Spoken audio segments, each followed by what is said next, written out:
Everyone, welcome back. ये है class 6 का मैथ्स का 6th chapter perimeter and area का last part. Below is the house plan of Charan. It is in rectangular plot. ये चरण के rectangular plot का measurement दे रखा है। यहाँ कुछ मिसिंग मेजरमेंट है जो कि आपको निकालना है। मास्टर बेडरूम का सारे मेजरमेंट्स गिवन है, लेकिन स्मॉल बेडरूम का जो लेंथ है वो गिवन है, लेकिन विड्थ मिसिंग है और एरिया गिवन है। तो विड्थ को हम एरिया और लेंथ की मदद से निकाल सकते हैं। विड्थ का जो फॉर्मूला होता है ऑफ रेक्टेंगुलर प्लॉट के लिए, तो एरिया को डिवाइड करना है लेंथ से। जहां पर यहाँ एरिया दे रखा है 180 स्क्वायर फीट, जो कि आपको डिवाइड करना है 15 के साथ। तो जब हम इसको डिवाइड करेंगे तो हमारा आ जाएगा आंसर 12 फीट। यानी कि स्मॉल बेडरूम का जो मिसिंग डायमेंशन था विड्थ, वो आपको निकल चुका है, जो कि है 12 फीट। अब यहाँ पर जो टॉयलेट का एरिया है यानी कि वो आपको निकालना है, जो कि मिसिंग है। यहाँ पर 5 फीट एंड 10 फीट दे रखा है और एरिया निकल जाएगा 5 टाइम्स 10 दैट इज 50। अब अगर हम देखते हैं इस पूरे रेक्टेंगुलर प्लॉट का जो विड्थ है वो दे रखा है 30 फीट। गार्डन का जो लेंथ है वो और विड्थ दोनों ही मिसिंग है, तो हम विड्थ जरूर निकाल सकते हैं क्योंकि ऑपोजिट साइड्स इक्वल है।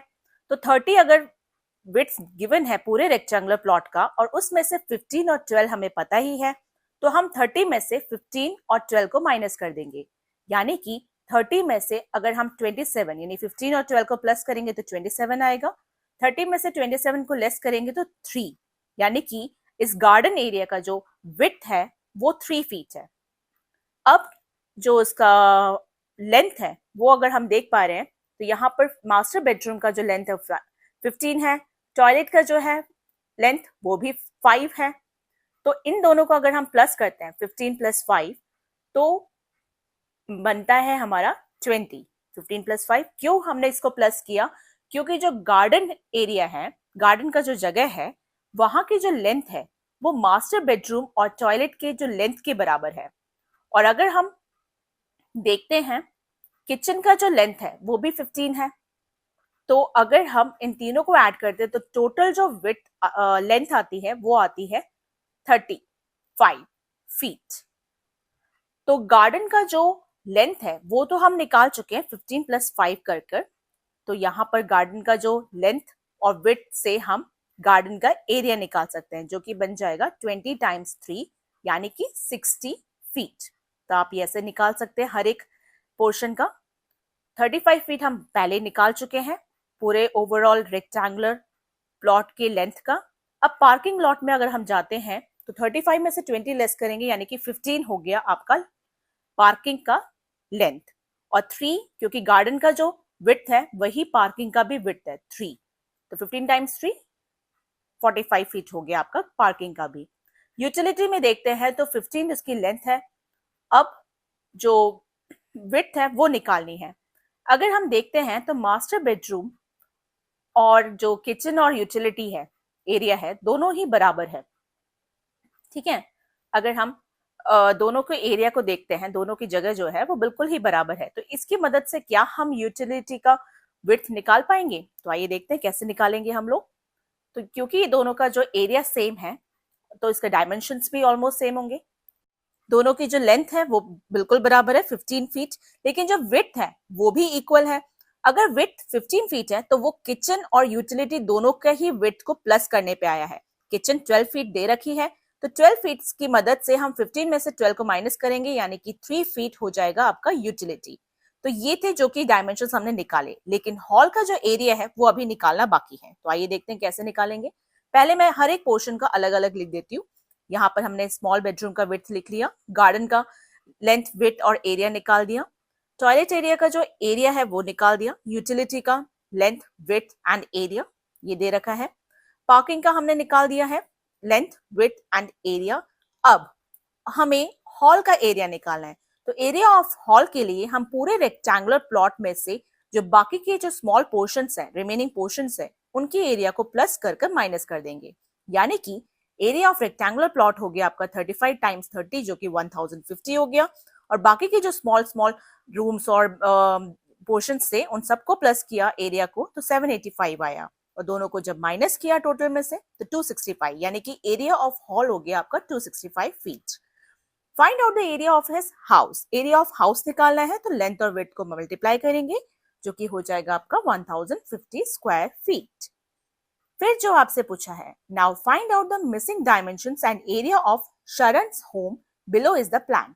अब शरण के घर के बारे में दे रखा है और जो गिवन है, जो कि मास्टर बेडरूम के बारे में डायमेंशंस और एरिया गिवन है, किचन का भी डायमेंशंस और एरिया गिवन है। स्मॉल बेडरूम को आपको निकालना है, यहाँ लेंथ और विड्थ दे रखी है, दोनों को मल्टीप्लाई करेंगे तो एरिया निकल आएगा जो कि 120 स्क्वायर फीट है। हॉल का लेंथ गिवन है 23 फीट, लेकिन विड्थ गिवन नहीं है और एरिया निकालना है आपको। तो अब आप इसको कैसे निकालेंगे? तो अगर हम स्मॉल बेडरूम का जो लेंथ है वो है 12 फीट, तो हॉल का 23 फीट दे रखा है और एंट्रेंस का आपके पास गिवन नहीं है, ठीक है। तो अब हम 42 फीट जो कि ओवरऑल लेंथ है उस पूरे प्लॉट का, उसमें से 42 में से 23 और 12 दोनों को माइनस कर देंगे, तो 42 और 23 को 12 को पहले प्लस कर देते हैं जो कि बन गया 35, एंड 42 में से 35 को लेस करेंगे तो आपका आ गया 7 फीट। अब आपका आ गया एंट्रेंस का लेंथ जो कि 7 फीट। अब जो हॉल का जो लेंथ गिवन है 23 फीट, उसकी मदद से हम क्या निकाल सकते हैं वो देखिए। किचन का जो लेंथ है वो 18 फीट दे रखा है और टॉयलेट और किचन को अगर हम लेंथ वाइज देखते हैं तो वो हॉल के लेंथ के बराबर आता है। तो 23 में से अगर हम 18 को माइनस कर देंगे, यानी कि बन जाएगा हमारा आंसर 5 फीट, वो टॉयलेट के लेंथ के बराबर है। फिर उसी तरह से अब हमें निकालना है जो चीज हमारे पास गिवन है, उसकी मदद से हम बाकी चीजें निकाल सकते हैं। क्योंकि किचन का जो विड्थ है वो 10 फीट है, तो टॉयलेट का भी जो विड्थ दे रखा है वो भी 10 फीट ही है। तो दोनों को लेंथ और विड्थ की मदद से हम एरिया निकाल सकते हैं, जो कि बन गया 50 स्क्वायर फीट। अब किचन का जो विड्थ है वो 10 फीट है, तो यूटिलिटी का भी जो विड्थ है वो भी 10 फीट हो गया। फिर अगेन अगर हम देख रहे हैं तो एरिया आपके पास गिवन है 70 और विड्थ आपने निकाल दी 10, तो लेंथ के लिए आप 70 को डिवाइड करेंगे 10 के साथ, जो कि आंसर आ गया आपका 7 फीट, यानी लेंथ आपने निकाल दी 7 फीट और विड्थ जो कि निकाल दी अपने 10 फीट। फिर आप हॉल पे पहुंच जाइए। हॉल पे आपके पास जो गिवन है उसके लिए लेंथ ऑलरेडी दे रखी है, विड्थ निकालनी है। तो अगर हम पूरा मास्टर बेडरूम और स्मॉल बेडरूम का जो लेंथ जो विड्थ है 15 प्लस 10 करेंगे तो निकलता है 25, यानी ओवरऑल प्लॉट का जो विड्थ है वो 25 है। और उसमें से अगर हम यूटिलिटी को माइनस कर देते हैं तो 25 में से 10 गया तो 15 विड्थ आएगी एंट्रेंस की भी, जो कि हॉल की भी विड्थ के बराबर है। अब क्योंकि आप ऑलरेडी एंट्रेंस का 7 फीट जो कि लेंथ आ चुका है वो निकाल चुके हो और 15 फीट विड्थ आ गई, तो आप एरिया निकाल दोगे 105 स्क्वायर फीट। हॉल का भी आप विड्थ निकाल चुके हो, तो लेंथ और विड्थ की मदद से आप हॉल का एरिया निकाल देंगे जो कि बन जाएगा 345 square feet. Find the missing measurement है। मिसिंग मेजरमेंट के लिए हर एक पार्ट को हमने ले लिया और यहाँ पे मैंने लिख दिया है। स्मॉल बेडरूम का एरिया निकाल दिया, टॉयलेट का लेंथ एंड विड्थ और एरिया निकालना था वो निकाल दिया, बाकी जो आपके पास गिवन है यूटिलिटी और देन हॉल का वो सब हम निकाल चुके हैं। तो फाइनल आंसर मैंने आपके सामने लिख दिया है, तो आप इस तरह से आप मेंशन करके कर सकते हैं। नेक्स्ट पार्ट है इसका, find out the area of his house. Area निकालना है, लेंथ ऑफ हाउस निकाल चुके हो आप 42 फीट, विड्थ आपके पास निकाल दी आपने 25, दोनों को मल्टीप्लाई करना है और निकल गया 1050 square feet. What are the dimensions of all the different rooms in Sharan's house? Compare the areas and perimeters of Sharan's house and Charan's house.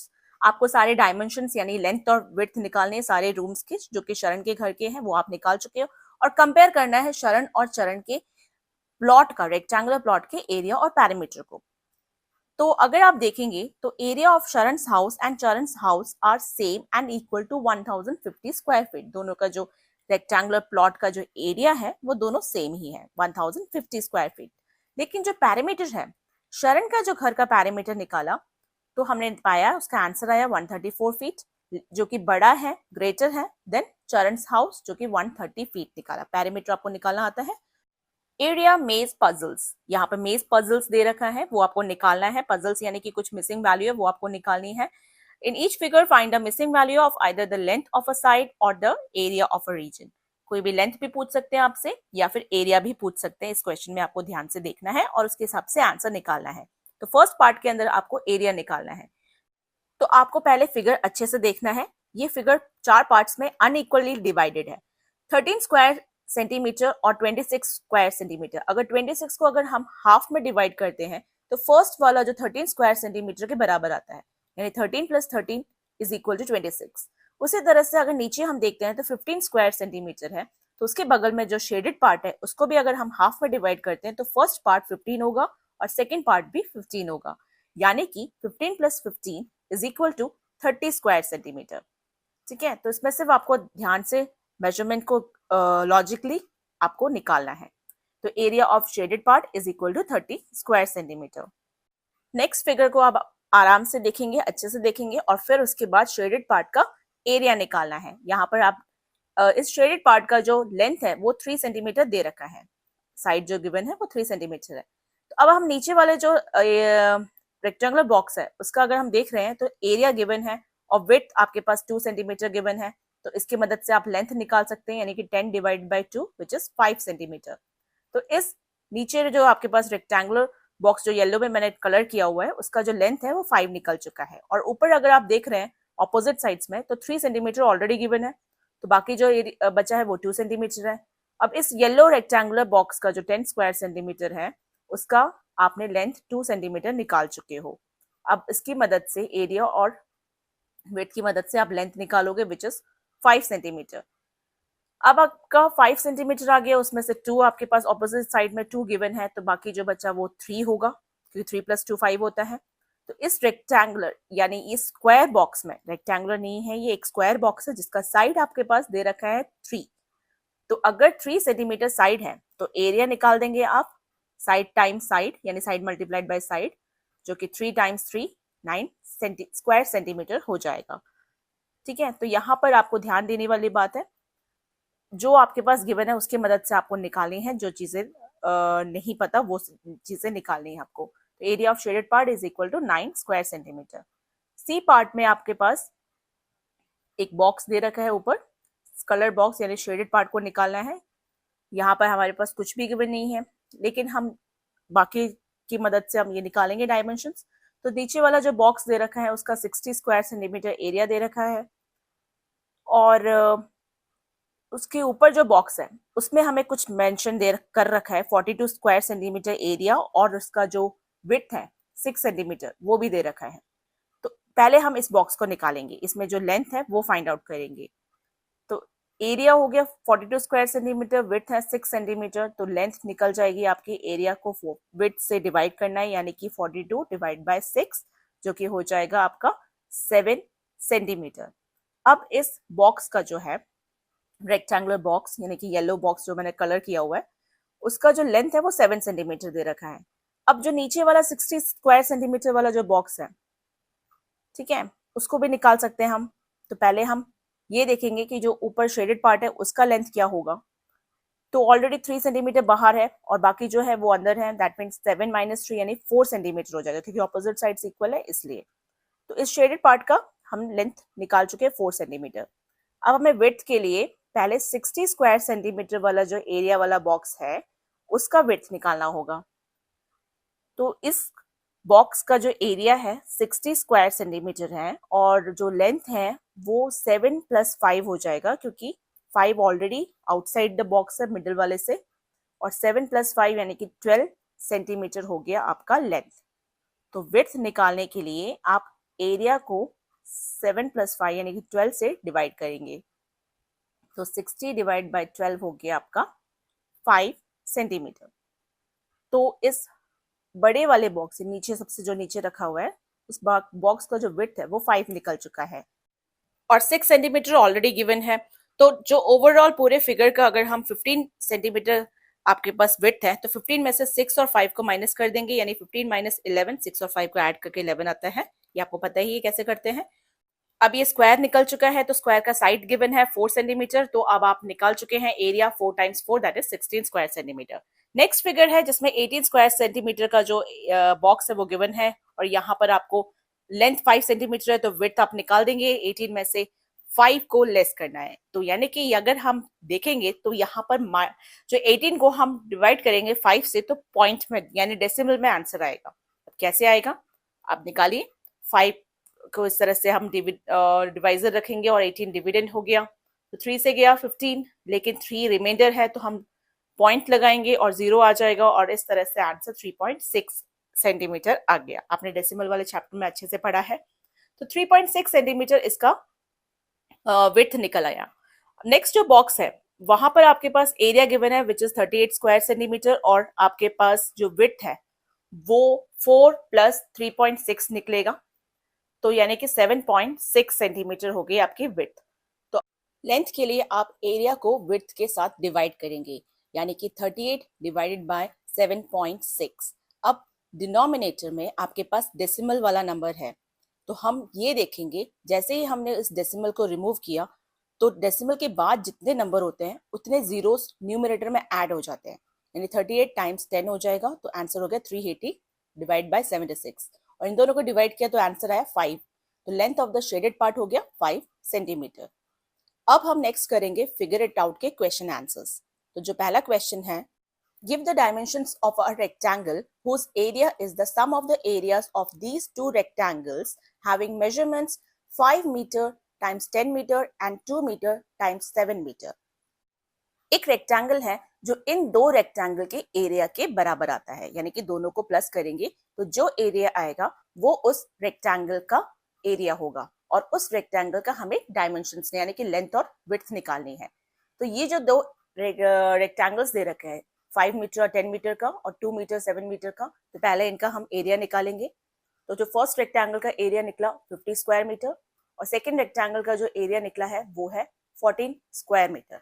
अब इन दोनों को प्लस करेंगे तो तीसरा एक रेक्टेंगल बनेगा, यानी कि टोटल एरिया वाला जो रेक्टेंगल है वो है 50 प्लस 14 का, यानी कि 64 स्क्वायर मीटर का।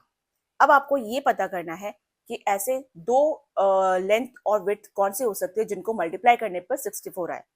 तो 1 टाइम्स 64 भी हो सकता है, 2 टाइम्स 32 भी हो सकता है 64, 4 टाइम्स 16 भी 64 है एंड 8 टाइम्स 8 भी 64 है। तो ऐसे वाले 4 रेक्टेंगल्स कोई भी हो सकता है जिसका आंसर 64 यानी मल्टीप्लाई करने पर 64 आ रहा है, तो वो आपके डायमेंशंस हो सकते हैं, यानी लेंथ और विड्थ हो सकती है। इसका जो फाइनल आंसर है वो है area of the new rectangle form is equal to 5 metre times 10 metre plus 2 metre times 7 metre, जो कि हो गया 64 स्क्वायर मीटर।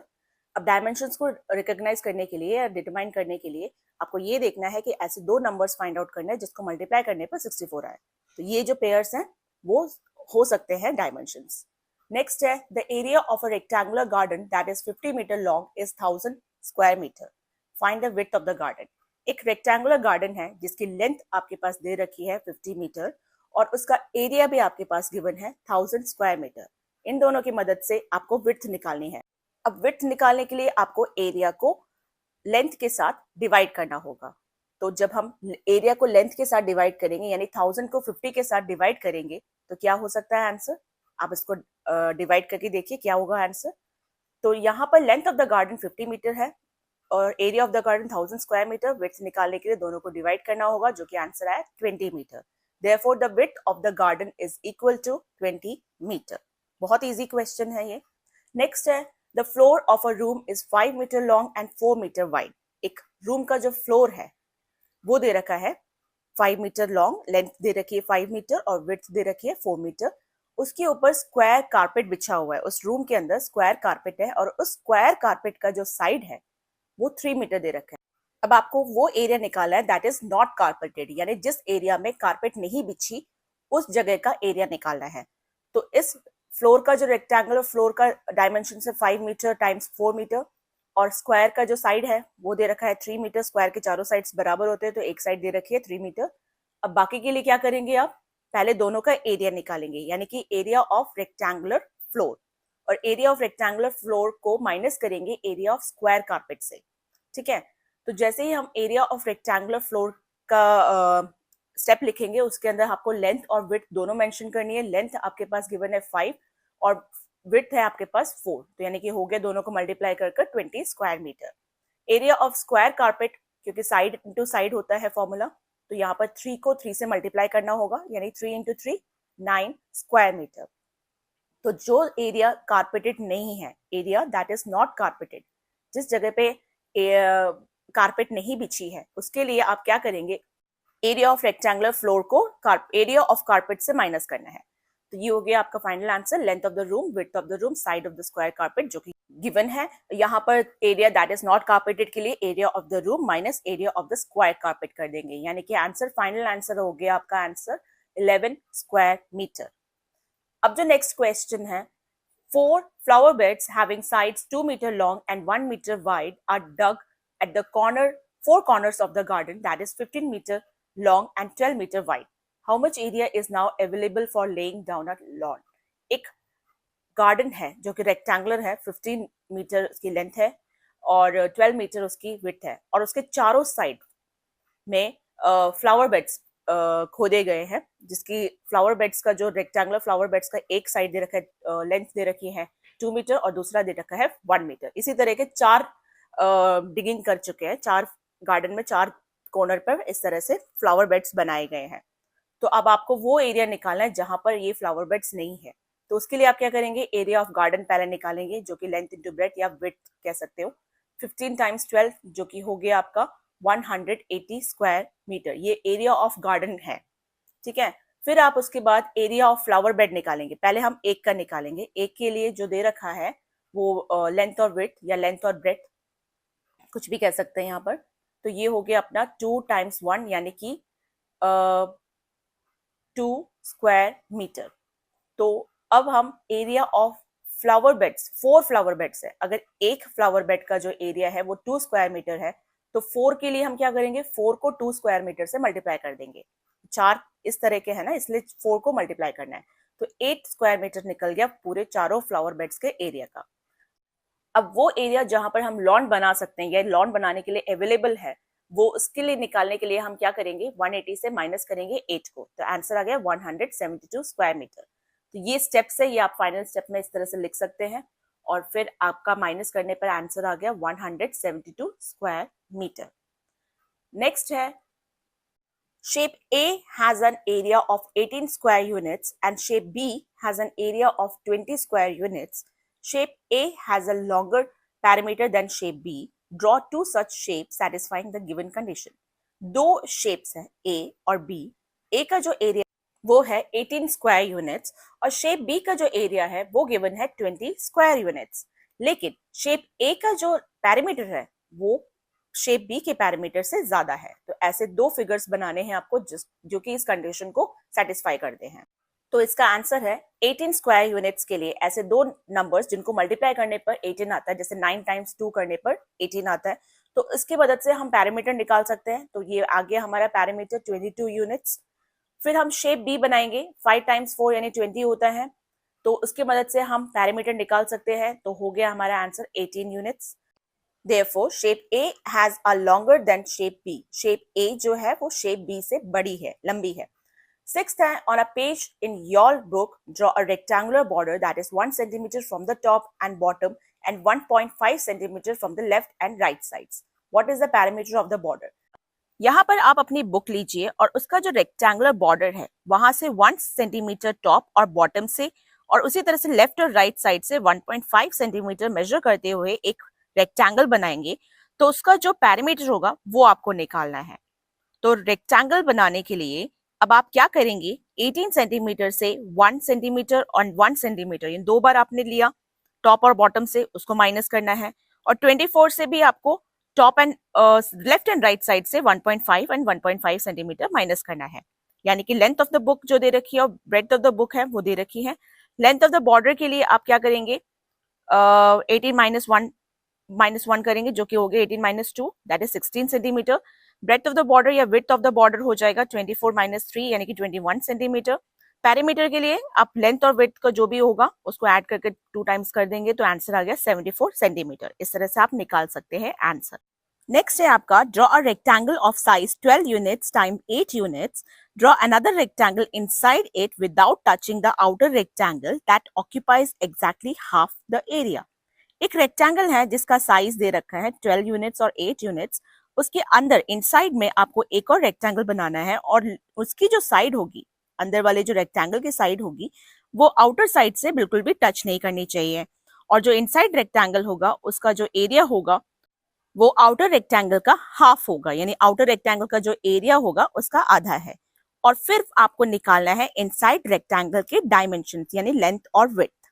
तो आइए देखते हैं कैसे निकालेंगे आप पहला इसका आंसर। तो पहले तो आप एरिया निकालेंगे उस आउटर रेक्टेंगल का, यानी कि आउटर रेक्टेंगल का एरिया निकालने के लिए लेंथ को विड्थ से मल्टीप्लाई करना है, यानी कि 12 को 8 से मल्टीप्लाई करना है। तो 12 टाइम्स 8 जो होगा वो हो गया 96 स्क्वायर सेंटीमीटर। और इनर रेक्टेंगल निकालने के लिए आप half of area of outer rectangle करेंगे, यानी कि 96 का हाफ करेंगे। तो 96 का जो हाफ हो गया वो हो गया आपका 48 स्क्वायर मीटर। हाफ ऑफ 96 यानी कि 96 divide by 2 that is 48 square metre. अब आपको ऐसे दो नंबर्स निकालने हैं जिनको मल्टीप्लाई करने पर 48 आए। तो 6 टाइम्स 8 या 8 टाइम्स 6 आपका 48 होता है। ठीक है, अब 8 टाइम्स 6 ही कीजिएगा क्योंकि 8 जो है वो लेंथ हुई होनी चाहिए, विड्थ नहीं, क्योंकि अगर विड्थ हो गई तो वो बॉर्डर को टच करेगी। 12 टाइम्स 4 नहीं करेंगे क्योंकि ये बॉर्डर को टच कर देगा। तो हम 8 टाइम्स 6 जो यूनिट होगी वही होगा इनसाइड रेक्टेंगल के डायमेंशंस। तो ये आपका फाइनल आंसर हो गया area of outer rectangle. Area of inner rectangle के लिए आपको half of area of outer rectangle करना होगा, जो कि हो गया 48 square units. Dimensions of inner rectangle होंगे 8 यूनिट्स टाइम्स 6 यूनिट्स। ठीक है, अब जो लास्ट क्वेश्चन है इस चैप्टर का, a square piece of paper is folded in half. एक स्क्वायर पीस ऑफ पेपर है जिसको आधे से फोल्ड किया गया। The square is then cut into 2 rectangles along the fold, और उस फोल्ड से उसको कट किया गया तो 2 रेक्टेंगल्स बन गए। Regardless of the size of the square one of the following statement is always true. Size को मैटर करते हुए कोई भी साइड क्यों ना हो, लेकिन ये जो स्टेटमेंट है इनमें से एक स्टेटमेंट हमेशा सही रहेगी, यानी ट्रू रहेगा। तो वो कौन सा स्टेटमेंट हो सकता है? मान लेते हैं एक स्क्वायर जो पेपर है उसको फोल्ड किया, 2 रेक्टेंगल्स बदल गए। अब हम मान लेते हैं इस स्क्वायर का जो साइड है वो 6 है। तो अगर 6 है साइड तो रेक्टेंगल के साइड्स क्या हो जाएंगे? 6 और 3 उसका विड्थ हो जाएगा। तो फर्स्ट वाला अगर हम कोशिश करते हैं इसका क्या होना चाहिए आंसर देखने के लिए, the area of each rectangle is larger than the area of square. तो रेक्टेंगल का जो एरिया है, हर एक का जो एरिया होगा वो स्क्वायर के एरिया से बड़ा होगा, ये बोला गया है स्टेटमेंट में। तो आइए निकालते हैं इसका आंसर। तो रेक्टेंगल का एरिया निकालने के लिए 6 को 3 से मल्टीप्लाई किया यानी कि 18 हो गया। और एरिया ऑफ स्क्वायर जो है, स्क्वायर का जो एरिया है यानी साइड हमने मान लिया था 6 है, हम यहाँ एग्जाम्पल लेकर कर रहे हैं ताकि वो स्टेटमेंट्स हम पता कर सके आंसर क्या होगा। तो आप कोई भी डायमेंशंस लेकर कर सकते हैं। तो यहाँ पर स्क्वायर का जो एरिया है वो 36 निकला, यानी कि जो एरिया का रेक्टेंगल है वो कभी भी स्क्वायर के एरिया से बड़ा नहीं हो सकता। फॉल्स स्टेटमेंट है ये। सेकंड पे पहुंचते हैं। The parameter of the square is greater than the parameter of both the rectangles added together. अगर हम पैरामीटर ऑफ स्क्वायर निकालते हैं यानी 4 टाइम्स साइड 4 टाइम्स 6 यानी कि 24, ये जो पैरामीटर है वो दोनों रेक्टेंगल के पैरामीटर से बड़ा होगा। तो क्या ये स्टेटमेंट सही है? तो उसके लिए पहले हम पैरामीटर के रेक्टेंगल निकालते हैं। रेक्टेंगल ऑफ पैरामीटर जो कि 18 हो गया और 18 दोनों को प्लस करना है। 18 प्लस 18 36, यानी कि 36 है वो 24 से बड़ा हो ही नहीं सकता, यानी कि जो बी स्टेटमेंट है वो भी गलत है, फॉल्स हो गया। नेक्स्ट जो है C, the parameter of both the rectangles added together is always 1.5 of the parameter of square. यानी कि रेक्टेंगल के जो पैरामीटर्स हैं उनको अगर हम ऐड कर देते हैं दोनों को तो 36 निकला। क्या ये 1.5 से ऑफ स्क्वायर के पैरामीटर से बराबर होगा? तो देखते हैं 1.5 ऑफ 24 कितना होगा। तो जब हमने इसको कैलकुलेट किया तो निकाला तो 36, यानी ये दोनों इक्वल है, यानी ये वाला जो स्टेटमेंट है ऑलवेज ट्रू, ये हमेशा रहेगा क्योंकि जो पैरामीटर रेक्टेंगल के होंगे दोनों को ऐड करके वो हमेशा 1.5 times of parameter of square रहेगा। तो ये जो स्टेटमेंट है वो ट्रू है। नेक्स्ट है the area of the square is always 3 times as large as the area of both the rectangles added. Area of square जो है वो 3 टाइम्स होगा एरिया ऑफ रेक्टेंगल के, दोनों को ऐड करने पर। तो आइए देखते क्या ये सही है। एरिया ऑफ रेक्टेंगल्स थे 18, दोनों को ऐड किया तो 18 प्लस 18 दैट इज 36, और area of square 36 already given है, लेकिन इसमें लिखा है 3 टाइम्स होना चाहिए। तो अगर 3 टाइम्स 36 करते हैं तो वो ज्यादा हो जाता है, तो यानी कि ये स्टेटमेंट फॉल्स है। तो यहाँ पर सी जो स्टेटमेंट है वही आपका करेक्ट है। तो यहाँ पर मैंने जो एग्जाम्पल लिया था उसके हिसाब से ये जो आंसर मैं लिख रही हूँ, let take an example, side of the square is equal to 6 units, when we fold the square in half, दोनों को जब हमने स्क्वायर को जब हमने हाफ में फोल्ड किया और उसको काटा तो 2 रेक्टेंगल्स मिले और उस रेक्टेंगल के जो लेंथ और ब्रेड्थ दे रखी है, तो हम स्क्वायर का एरिया निकालेंगे, पैरामीटर निकालेंगे, पहले निकाल के रख देते हैं, रेक्टेंगल का एरिया एंड पैरामीटर निकाल दिया और इसके बेसिस पर अब हम जो स्टेटमेंट है उसको लिखेंगे, ये फाइनल आंसर है। तो रेक्टेंगल टुगेदर भी लिख लेते हैं, total area of 2 rectangles and total area of total parameter of 2 rectangles, वो भी लिख दिया। जो फर्स्ट स्टेटमेंट था वो हमने लिख दिया विच इज फॉल्स। सेकेंड जो स्टेटमेंट था वो भी हमने चेक कर लिया, वो भी फॉल्स निकला है। थर्ड जो स्टेटमेंट था वो भी हमने चेक किया तो हमें पता चला कि ये दोनों इक्वल थे, तो यानी कि ट्रू स्टेटमेंट था। और डी जो लास्ट वाला था वो भी हमने चेक किया तो पता चला वो भी फॉल्स निकला। तो यहाँ पर जो आंसर है वो C is the true statement. तो ये था चैप्टर पैरामीटर एंड एरिया का लास्ट सेक्शन। नेक्स्ट चैप्टर के साथ नेक्स्ट वीडियो में बहुत जल्दी शेयर करूंगी। Thanks for watching, please like, share, comment and subscribe. Till then, bye bye, take care.